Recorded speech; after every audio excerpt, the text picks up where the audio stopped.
কেন হনুমানকে রুদ্রাংশ বলা হয়? রুদ্রাংশ শব্দটি এসেছে রুদ্র, যিনি শিবের এক উগ্র রূপ, অংশ বিশেষ, অর্থাৎ রুদ্রের শক্তির অংশ। শাস্ত্র অনুযায়ী হনুমানকে এই নাম দেওয়ার পেছনে কয়েকটি গভীর ধারণা আছে। শাস্ত্রীয় বর্ণনা, অংশাবতার ধারণা।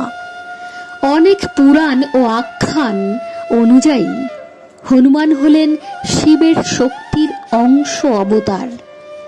কথিত আছে শিব নিজের রুদ্র শক্তির একটি অংশ পৃথিবীতে প্রেরণ করেন, যা পরে হনুমানের রূপে জন্ম নেয়। রুদ্রের মতো উগ্র শক্তি, রুদ্র মানে ধ্বংস, শক্তি ও তেজ।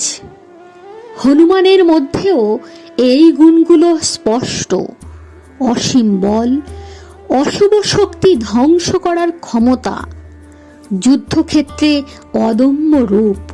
তাই তাকে রুদ্রাংশ বলা হয়, কারণ তার শক্তি রুদ্রের মতো প্রখর।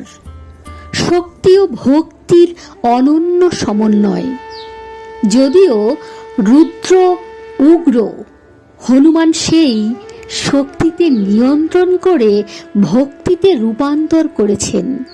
তিনি রামের প্রতি সম্পূর্ণ নিবেদিত।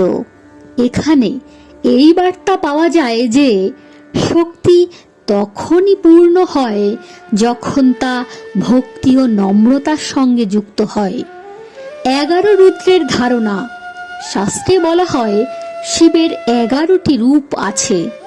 অনেকে মনে করেন হনুমান সেই 11টি রুদ্রের একজনের অংশ বা প্রকাশ। এই কারণে হনুমানের নাম রুদ্রাংশ।